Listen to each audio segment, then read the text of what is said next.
नमस्कार, आप देख रहे हैं विशेष और मैं हूं आपके साथ संजय यादव। आमतौर पर शहर के व्यस्ततम इलाकों में इंसानों की चहल पहल से बाजार गुलजार रहता है, लेकिन लॉकडाउन में बाजारों में सन्नाटा पसरा हुआ है। रेगिस्तान में रहने वाले ऊंट इन दिनों शहर के भीतर नजर आ रहे हैं। लोगों के लिए ये नज़ारा बेहद खास है। ये नज़ारा देखकर हर कोई चौंक जा रहा है। आप रिपोर्ट में देखिए।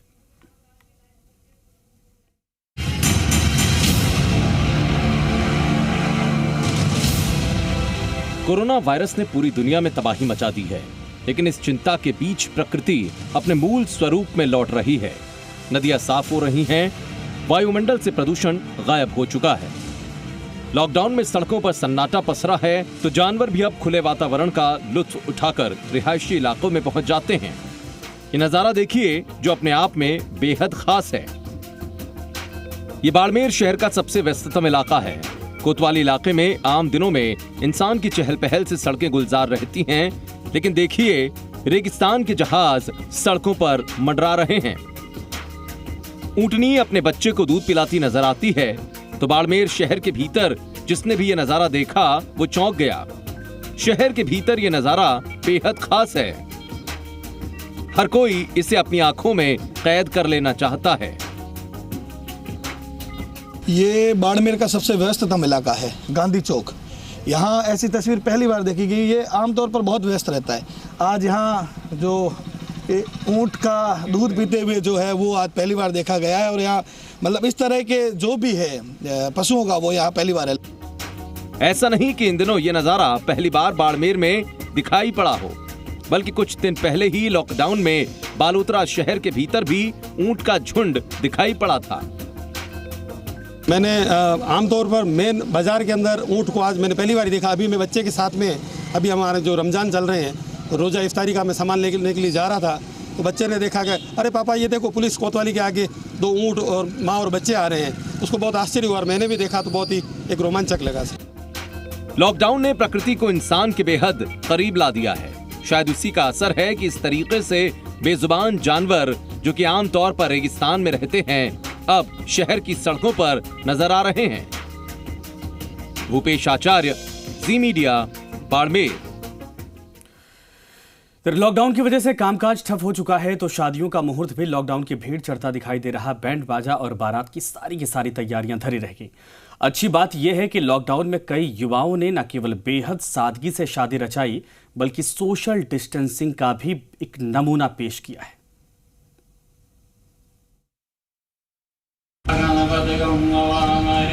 इन 2 तस्वीरों को देखिए। इन दोनों शादियों में न बैंड है, न बाजा और न ही बारात। पहली तस्वीर बाड़मेर की है। बालोतरा से महज 2 लोगों की बारात बाड़मेर पहुंची। महज 3 घंटे में शादी पूरी हुई और दुल्हन की विदाई हो गई। दूसरी तस्वीर जोधपुर के डॉक्टर तरुण की शादी की है। कोरोना वायरस के खतरे को देखते हुए एक डॉक्टर ने बेहद सादगी से लॉकडाउन का पालन करते हुए शादी कर ली। न बैंड, न बाजा और न ही बारात। आखा तीज के सावे पर शादी का मुहूर्त बेहद ही खास माना जाता है। इस मुहूर्त पर सैकड़ों शादियां धूमधाम से संपन्न होती हैं, लेकिन कोरोना महामारी को लेकर राष्ट्रहित में कैसे इन युवाओं ने अपनी जिंदगी के सबसे यादगार लम्हे को बेहद सादगी से जी लिया। प्रशासन की अनुमति लेकर ड्राइवर समेत 3 लोग बालोतरा से बारात लेकर पहुंचे। दुल्हन के परिवार के 2 सदस्य और पंडित की मौजूदगी में शादी संपन्न हुई। दुल्हन के पिता ने अपनी बेटी की शादी बड़े धूमधाम से करने की सोची थी, लेकिन कोरोना ने इनके अरमानों पर पानी फेर दिया। खास बात यह है कि शादी में लॉकडाउन का बेहद संजीदगी से पालन किया गया। और मेरे बच्चे की शादी मैंने तय की नवंबर और दिसंबर तय हुई थी। उसके बाद ये बीमारी आ गई ना, तो इसके वजह से हमने इस आखा तीज को मानी गई, क्योंकि विजय बार में हवा नहीं था इसका, इस राशि का, इस नाम का हवा नहीं होने के कारण मैंने आज और आखा तीज के दिन यहाँ रखी है। और हम करीब 4-5 जने थे और कोई साथ में नहीं है। शादी में सोशल डिस्टेंसिंग का पालन। कोरोना महामारी ने वक्त के साथ शादी करने के तौर तरीके बदल दिए हैं। अब दूल्हा और दुल्हन मास्क में नजर आते हैं, न टेंट की बुकिंग होती है, न बैंड बाजा बारात होती है। कोरोना ने इन खुशियों को लील लिया और अब पंडित भी खतरे की इस आहट को समझने लगे हैं।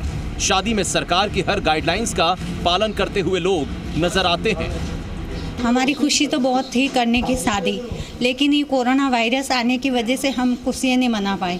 तो वहाँ से 2 लोग आए हैं और तीसरी ये ड्राइवर थे, वो लोग साथ में आए और हमने ये किया है। महामारी है, महामारी के हिसाब से ये बहुत मतलब कि ध्यान रख के हमको ये सारा डिस्टेंस रखना, मास्क पहनना, ये पूरा ध्यान रखते हुए हमने ये शादी संपन्न करवाई। डॉक्टर ने भी पेश की मिसाल। जोधपुर के डॉक्टर तरुण ने भी लॉकडाउन में शादी की निर्धारित तिथि को नहीं बदला और परिवार की बात मानते हुए बेहद साधारण तरीके से शादी कर ली। शादी में परिवार के केवल 3 लोग बारात गए, दुल्हन की तरफ से भी महज 4 लोग ही थे। पंडित जी ने घर में ही विवाह कार्यक्रम संपन्न करवाया। डॉक्टर तरुण ने अपनी शादी में अपने पेशे और सामाजिक दायित्व को बखूबी निभाया। ये शादी यादगार है। चित्तौड़गढ़ के रहने वाले युवा तरुण की शादी उदयपुर की रहने वाली मीनू मीणा से बेहद सादगी के तरीके से संपन्न हुई। तरुण अपने एक मित्र के साथ पंडित जी समेत 5 सदस्यों के बीच ही वैवाहिक रस्म संपन्न हो गई। तरुण ने शादी से लौटकर चित्तौड़गढ़ में आम लोगों को सैनिटाइजर और मास्क बांटे। महामारी के संकट के बीच दूल्हा तरुण बताते हैं कि उनकी शादी हमेशा यादगार रहेगी। अच्छा मुहूर्त था, पूरे साल में सबसे अच्छा मुहूर्त था, इसलिए। और फिर पेरेंट्स भी हमारे बुजुर्ग थे तो हम इसको छोड़ना नहीं चाहते थे, बट कुछ दिक्कत आई थी, लेकिन फिर भी सब रूल्स एंड रेगुलेशन के साथ अच्छे से संपन्न हो गया। कहते हैं जोड़ियां ऊपर से बनती हैं। पंडितों ने इस बार भी कुंडलियां और गुणदोष मिलाकर ही मुहूर्त निकाले थे, लेकिन लॉकडाउन में सारी तैयारियां घरी की घरी रह गईं। अच्छी बात यह है कि कई युवा सामने आए हैं जिन्होंने लॉकडाउन में सोशल डिस्टेंसिंग का पालन कर बेहद सादगी के साथ शादी कर समाज को नया संदेश भी दिया है।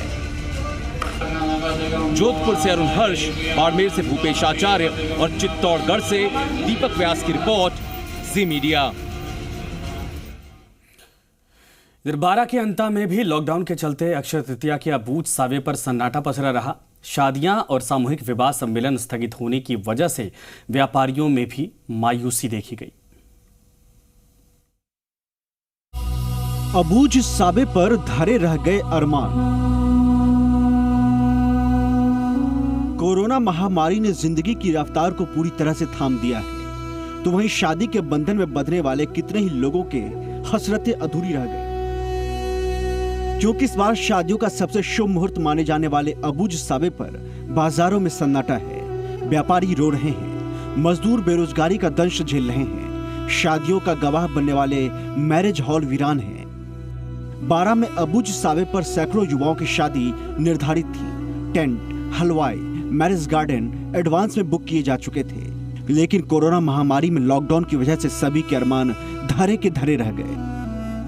इस बार क्या है, कोरोना महामारी को देखते हुए और लॉकडाउन को देखते हुए सारे व्यापारियों का धंधा एकदम लॉकडाउन के मार सर रहा है, इसलिए व्यापारी भी बहुत मुश्किल में चल रहे हैं। लॉकडाउन ने उम्मीदों पर फेर दिया पानी।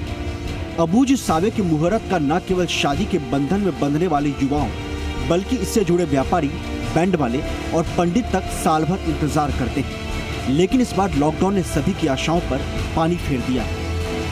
अप्रैल, मई, जून ये हमारे पीक सावे रहते हैं और यही हमारे 12 महीने की नौकर जो कर्मचारी काम करते हैं उनका पूरा हर्जा खर्चा हम इसी समय पे निकालते हैं। कोरोना महामारी और लॉकडाउन की वजह से शादी के सीजन में हमेशा गुलजार रहने वाले बाजार पूरी तरह वीरान थे। व्यापारियों में मायूसी छाई है, लेकिन इस बात की उम्मीद भी है कि आने वाले वक्त में कोरोना हारेगा और शादियां समारोह की रौनक फिर से वापस लौटेगी। बाड़ा से राम मेहता की रिपोर्ट, जी मीडिया की।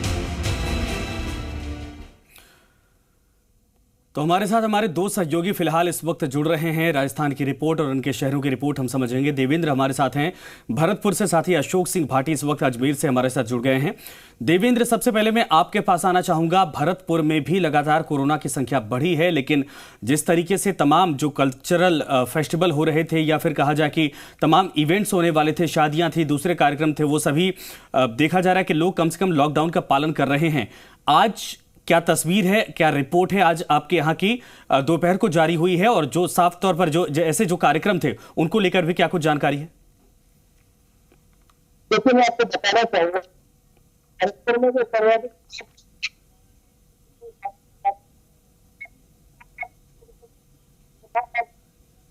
जी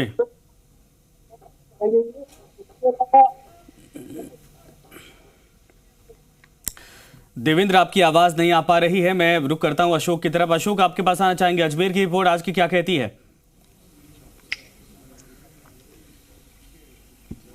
जी बिल्कुल, अजमेर की बात करें तो आज एक मामला सामने आया है। यह जो मामला है दरगाह क्षेत्र का ही बताया जा रहा है, जिससे अभी तक तमाम जो स्क्रीनिंग है या सैंपल लेने की बात है वो यहाँ पर जो है प्रक्रिया शुरू कर दी गई है और अभी तक दूसरी जो रिपोर्ट 2 बजे आनी होती है उसमें एक भी मामला सामने नहीं आया गया। अजमेर की बात करें तो एक बड़ी कार्रवाई जो है, राजस्थान की सबसे बड़ी कार्रवाई कहेंगे इसको, 10 लाख का जो माल है गुटखा या तंबाकू पदार्थ वो यहाँ पर आज पकड़ा गया है और इसमें एक आरोपी को भी गिरफ्तार किया है, जिससे करीब 7 लाख रुपए भी जब्त किए गए हैं। हमारे साथ उपाधीक्षक प्रियंका, डॉक्टर प्रियंका है, उनसे बातचीत करेंगे। मैम, पूरी घटना किस तरह की है और बताया जा रहा है कि राजस्थान की सबसे बड़ी कार्रवाई? राजस्थान की बड़ी है ये तो देखने की बात है, लेकिन हाँ बड़ी कार्रवाई ज़रूर है। इसके अंदर हमारे पास कुछ टाइम से इन्फॉर्मेशन थी कि मिराज और कुछ जो है वो हमारे एरिया में थोड़ी सी हायर रेट्स पे हो रहा है, तो हम लोग उसको वर्कआउट कर रहे थे कि हमें क्लियर कट मिले, क्योंकि जनरली जितने भी लोग हैं वो दुकानों की जगह घर से ऑपरेट कर रहे हैं और किसी के घर में घुसने से पहले आपके पास पुख्ता वजह होनी ज़रूरी है। तो वहाँ पर फिर से हमने जो है जनरल हमारी जो मोडस ऑपरेंडी रहती है उसको ऑपरेट करते हुए, सिविल स्टाफ को इन्वॉल्व करते हुए, डीएसटी टीम को और किशनगंज थाने को, तो हमने घर के अंदर जब था एक बोगस ग्राहक के थ्रू जब हम लोग गए तो वहाँ पर हमें जो है बहुत बड़ी मात्रा के अंदर जैसे कहते हैं गुटखा और सिगरेट ये मिला, जिनकी मार्केट वैल्यू जो है वो 10 लाख के ऊपर की है।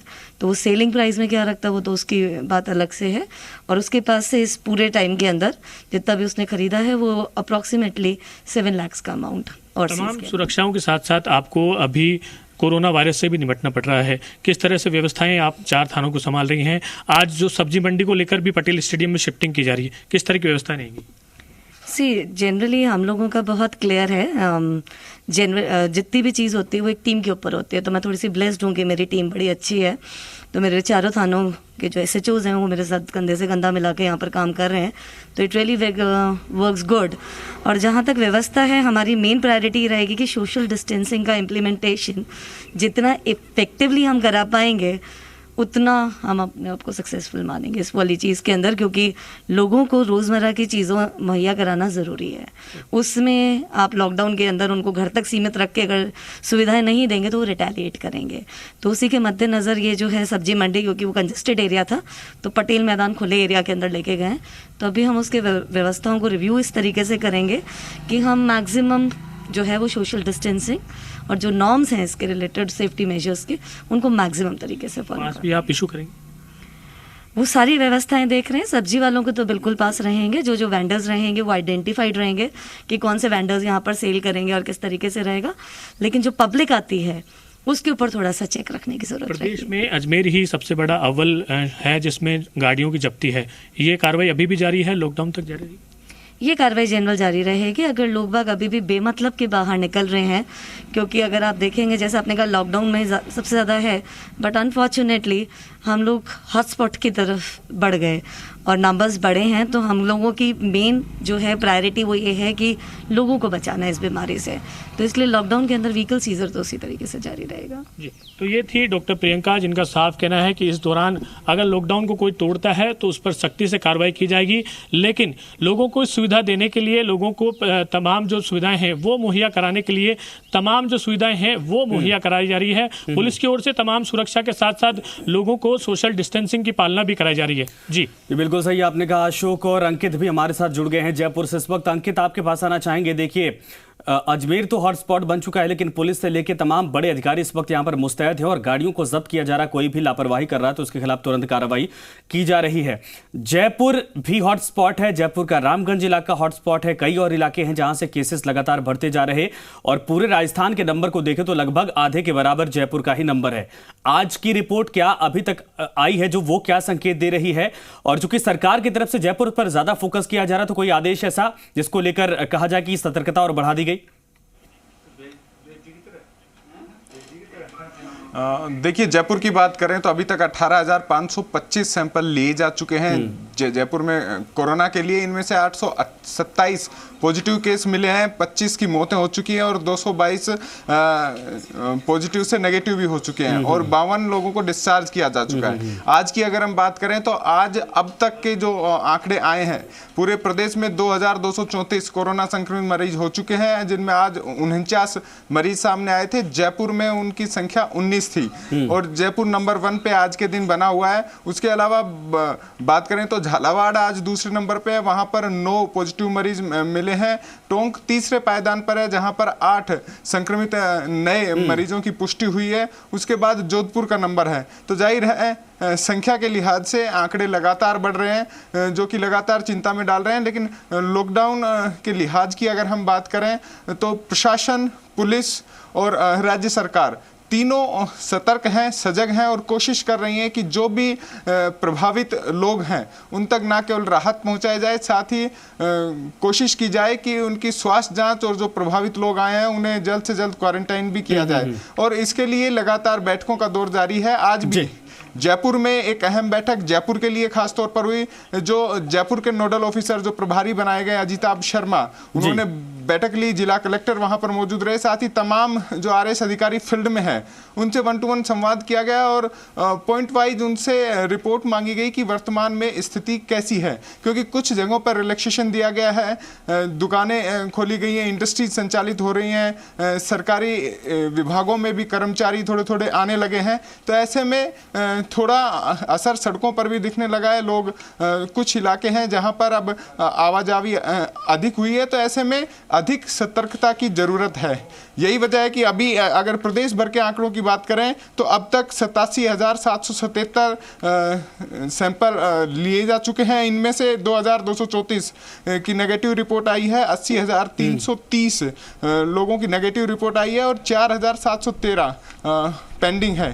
तो जाहिर है कोशिश की जा रही है। एक पहल राजस्थान सरकार ने जो आज की वो प्रवासी मजदूरों को लाने और यहाँ से जो प्रवासी मजदूर जाने चाहते हैं उन्हें भेजने के लिए की है। इसके लिए emiत्र.rajasthan.gov.in पर आवेदन मांगे गए थे और हमारे वरिष्ठ सहयोगी दीपक गोयल ने जो हमें इनपुट दिया उसके आधार पर महज 3 घंटे में 15,000 लोगों ने अपने आवेदन उस साइट पर किए हैं जो अपने राज्य जाना चाहते हैं और आना चाहते हैं। दोनों तरह के आवेदन लिए जा रहे हैं। और साथ ही जयपुर में छात्रों को भेजने के लिए भी आवेदन मांगे गए थे। उनमें भी करीब 1,000 छात्रों ने, जो कि उत्तर प्रदेश, बिहार, जम्मू कश्मीर, महाराष्ट्र और एमपी से हैं, तो वो भी यहाँ आवेदन कर चुके हैं जो अपने गृह जिले और गृह राज्य में जाना चाहते हैं। और एक और इसमें अहम बात की अगर हम बात करें तो आज प्रधानमंत्री नरेंद्र मोदी ने मुख्यमंत्रियों के साथ संवाद किया है। मुख्यमंत्री अशोक गहलोत ने अपने कुछ सुझाव भी उनमें दिए हैं, जिनमें लॉकडाउन 3 मई के बाद की स्थिति के बारे में उन्होंने स्पष्ट बात की है। राजस्थान सरकार के लिए उन्होंने जो आर्थिक पैकेज की मांग को दोहराया है, साथ ही जो खाद्य सामग्री है, खास तौर पर गेहूं जो उपलब्ध कराना है लाभार्थियों को, उनके लिए बातचीत की है। तो इन तमाम मुद्दों पर खासतौर पर राज्य सरकार केंद्र से भी संवाद कर रही है, राज्य में स्थिति बेहतर करने के प्रयासों में भी लगी हुई है। और इसमें सबसे अहम है कि 3 मई तक, जब तक लॉकडाउन है तब तक लोगों से लगातार अपील भी की जा रही है कि वो अपने आवास पर रहें, लॉकडाउन का पालन करें, अन्यथा बाहर ना निकले। और इन सब के बीच में जो पुलिस प्रशासन और एनजीओज लगे हुए हैं कि उन लोगों जो प्रभावित हैं उन तक राहत सामग्री पहुंचाई जाए। तो तमाम जो कड़ियां हैं जिनके रूटीन में आ चुका है, क्योंकि एक लंबा वक्त हो गया है लॉकडाउन का, व्यवस्थाएं उनके रूटीन में आ चुकी है, तो ऐसे में कोशिश की जा रही है कि सभी मिलकर कोरोना को हराएं और इस प्रयास में सभी भागीदार भी बने हुए हैं। जी बिल्कुल सही आपने कहा, सभी भागीदार भी बने हो और ये बहुत बड़ी जिम्मेदारी बन जाती है। पीएम मोदी ने भी साफ तौर पर कहा था कि देखिए गांव वालों ने 2 गज दूरी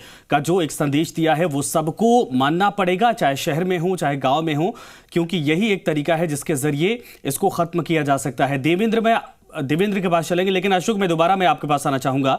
पुलिस की जिम्मेदारी आपने बताई, लेकिन साफ तौर पर क्या लोग भी अपनी जिम्मेदारी समझ रहे हैं?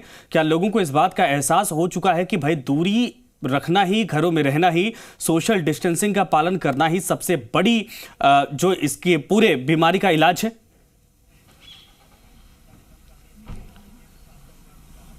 जी बिल्कुल, कोरोना वायरस संक्रमण को लेकर लोग हालांकि समझ रहे हैं, कुछ लोग इसमें कुछ लोग जो हैं वो ना समझ हैं, जो लोग दूसरों को परेशान कर रहे हैं। इन्हीं लोगों पर सख्ती के लिए पुलिस को लगातार जो है इंतजाम करने पड़ रहे हैं। कुछ लोग हैं जो अपने घरों से बाहर निकलते हैं, बेवजह अपनी बाइक को लेकर निकलते हैं या फिर घूमने के हिसाब से निकलते हैं। हमारे साथ थाना अधिकारी कृष्णगंज हैं, उनसे बातचीत करते हैं। आपको क्या लगता है सर, अभी भी लोग जो हैं बेवजह बाहर निकल रहे हैं? बिल्कुल, चूंकि ये लॉकडाउन लंबा कार्यकाल हो गया लॉकडाउन का, तो इसको देखते हुए पब्लिक अब अंदर अंदर परेशान हो रही है। उनकी परेशानी भी अपन को समझनी है, परंतु हम लोगों से बार बार अपील कर रहे हैं कि बिना वजह छोटे छोटे कामों के लिए आप घर से बाहर नहीं निकलें, और जब भी निकले पूर्ण सतर्कता सावधानी के साथ निकले। इसके बावजूद लोग दिन में कई बार अपने पूरे परिजनों के साथ घूमने के हिसाब से घर से बाहर निकलें। ऐसे लोगों के साथ सख्ती की जाना आवश्यक है और हम लगातार इसको जारी रखेंगे। मॉडिफाइड लॉकडाउन सरकार ने लागू कर दिया है, क्या लगता है आपका जो बाहरी क्षेत्र है वहाँ पर कहीं राहत दी जा रही है लोगों को? नहीं, मॉडिफाइड लॉकडाउन में अभी तो ऐसा कुछ नहीं है, विशेष छूट नहीं है। पहले जो लॉकडाउन था उसमें कुछ छोटे से ही अंतर आए हैं, बाकी ऐसा कुछ नहीं है। लॉकडाउन वैसा के वैसा ही चल रहा है, और जो छोटे मोटे जैसे स्टेशनरी की दुकान वगैरह इनको छोटी मोटी दी है, उनको अभी होम डिलीवरी वगैरह की थोड़ी सुविधा दी गई है। तो ये थे थाना अधिकारी कृष्णगंज के दिनेश कुमावत जी, जो बता रहे हैं कि जो मॉडिफाइड लॉकडाउन है उसका असर हालांकि अजमेर में नहीं है, क्योंकि अजमेर जो है हॉट स्पॉट बना हुआ है, जिसके कारण यहाँ के जो लोग हैं वो उनको घर पर रहने की हिदायत दी गई है। उनसे अपील की जा रही है कि वह इस महामारी के दौरान अपने घर पर रहें, लेकिन उनके लिए पर्याप्त व्यवस्थाएं हैं, पर्याप्त जो संसाधन हैं वो उनके तक पहुंचे, इसके लिए भी पुलिस व प्रशासन माकूल इंतजाम कर रहा है। जी बिल्कुल सही आपने कहा। और अंकित, साफ तौर पर अजमेर में देखिए हॉटस्पॉट तो बन चुका है, लेकिन एक चीज अच्छी समझ में आ रही है कि गाड़ियों की आवाजाही सिर्फ उतनी ही जितनी परमिट की गई है। अभी कल परसों आप लोग थे, सड़कों पर देखा गया कि पीछे से मोटरसाइकिल जा रही है, पीछे से दूसरी गाड़ियां जा रही थी। क्या जयपुर में भी ये व्यवस्था लागू हो चुकी है पूरी तरीके से कि जिनको सरकार ने, जिनको अधिकारियों ने परमिट किया है, सिर्फ वही गाड़ियां सड़कों पर मूव कर रही, ये सुनिश्चित किया जा चुका है? देखिए, जयपुर राजधानी क्षेत्र है, यहाँ पर 43 औद्योगिक क्षेत्र आते हैं, साथ ही एक बड़ा एरिया है। बहुत अधिक संख्या में यहाँ पे पास भी जारी हुए हैं और अधिक पुलिस बल भी लगा हुआ है। तो जाहिर है कोशिश की जा रही है कि जो भी नाके हैं वहाँ पर चेक किया जाए, लेकिन कुछ राहतों का दौर जैसे आज शुरू हुआ है। नगरपालिका और शहरी क्षेत्रों में भी जो एकल दुकानें थी उन्हें खोलने की मंजूरी दी गई है। करीब 45,000 पास पुलिस के पास पेंडिंग है। उसके अलावा आज प्रवासी मजदूरों के लिए विकल्प भी खोला गया, जो ई मित्रा तक जाकर अपना आवेदन कर रहे थे। तो ऐसे में आज अन्य दिनों के मुकाबले भीड़ भाड़ अधिक देखी गई, लोगों की आवाजाही अधिक देखी गई, लेकिन इतना है कि पुलिस सतर्क है, प्रशासन कोशिश कर रहा है और लोग भी खुद अपने घरों के भीतर रहकर लॉकडाउन का पालन कर रहे हैं। लेकिन आज अन्य दिनों के मुकाबले भीड़ अधिक थी और लगातार सड़कों पर वाहनों की आवाजाही देखी गई है, क्योंकि वर्किंग डे है आज। अन्य जो भी रियायत प्राप्त संस्थान है, सरकारी विभाग है, उनमें अधिकतर संस्थान खुले हैं। तो ऐसे में अन्य दिनों के मुकाबले आवाजाही, कुछ लोग जो बिना पास गए थे उनके वाहन पुलिस ने जब्त भी किए, उनके चालान भी कटे, कुछ लोगों से समझाइश भी की। तो जाहिर है सतर्कता सभी बरत रहे हैं और कोशिश की जा रही है कि कोरोना महामारी से मिलकर मुकाबला किया जाए। जैसा कि प्रधानमंत्री नरेंद्र मोदी ने भी आज मुख्यमंत्रियों से वीडियो कॉन्फ्रेंसिंग के दौरान स्पष्ट तौर पर कहा कि सामूहिक प्रयास के रिजल्ट आ रहे हैं, यानी कि सब मिलकर जो प्रयास कर रहे हैं उनके रिजल्ट कोरोना संक्रमण फैलने के दर में कमी के रूप में देखे जा रहे हैं, जो कि जयपुर में भी सामूहिक प्रयासों से इसमें सफलता पाई जा रही है। हालांकि एक जो आज जिला कलेक्ट्रेट में भी बैठक हुई, जिन्हें हमारे वरिष्ठ सहयोगी भरत ने कवर किया, उनमें खास बात ये थी कि सभी से अपडेट लिया गया कि किसके इलाके में किस तरह की सुविधाएं होनी चाहिए और क्या क्या। वरिष्ठ सहयोगी भरत भी जुड़ चुके हैं, उनसे भी जान लेते हैं, क्योंकि जयपुर के लिए एक खास बैठक थी। जयपुर के नोडल ऑफिसर अजिताभ शर्मा ने भी बैठक ली, आरएस अधिकारियों को डायरेक्शन दिए, किस तरह के वहाँ पे पॉइंट तय किए गए और आने वाले दिनों में कैसे व्यू रचना रहेगी।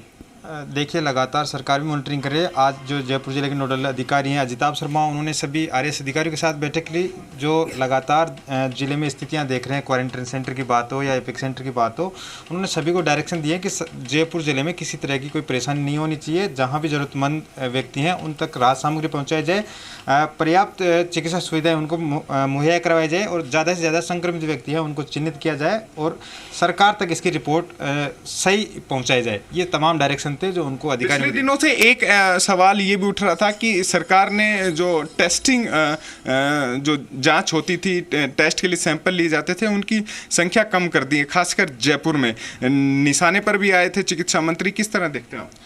निश्चित रूप से ये बड़ा सवाल था कि जयपुर के विभिन्न इलाकों में टेस्टिंग नहीं हो रही है, ये सवाल था। और जिसमें रामगंज में विशेष तरह के हालात थे।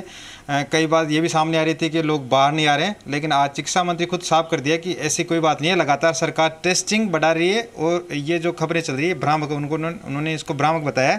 सरकार का निश्चित रूप से काम टेस्टिंग को लेकर चल रहा है और लगातार यहाँ पर जाँचें बढ़ाई जा रही है। जी जी। और साथ में कोशिश ये भी की जा रही है कि दो मुख्य बिंदु, सुरक्षा और खाद्य आपूर्ति, दोनों पर खास तौर पर फोकस रहे और चरणबद्ध तरीके से, जैसा कि मुख्यमंत्री अशोक गहलोत ने बिल्कुल सही अंकित आपने कहा और साफ तौर पर चरणबद्ध तरीके से चीजों को मेंटेन किया जाए। और देवेंद्र, आपका भी शुक्रिया, आप भी जुड़े हुए थे। अशोक, आपका भी शुक्रिया। और साफ तौर पर यह है कि यह शहरों का इस वक्त हाल देखा जा रहा है, लेकिन जयपुर समेत जो हॉटस्पॉट सेंटर हैं वहां पर सरकार की पूरी कोशिश है कि किसी भी तरीके से स्थिति को कंट्रोल किया जाए। अधिकारी लगे हुए हैं, नई गाइडलाइंस जारी की गई हैं, मुख्यमंत्री लगातार मीटिंग्स के जरिए उन इलाकों का फीडबैक लेते हैं, खुद स्वास्थ्य मंत्री लगे हुए हैं। लेकिन साफ तौर पर यह है कि आंकड़ा जो जयपुर का बढ़ा है वो चिंता का विषय जरूर बन चुका है, क्योंकि जितनी संख्या इस वक्त 2200 क्रॉस करती दिखाई दे रही राजस्थान के भीतर, उसमें से लगभग 800 के आसपास सिर्फ जयपुर का नंबर है, जो चिंतनीय। फिलहाल इस बुलेटिन में इतना है।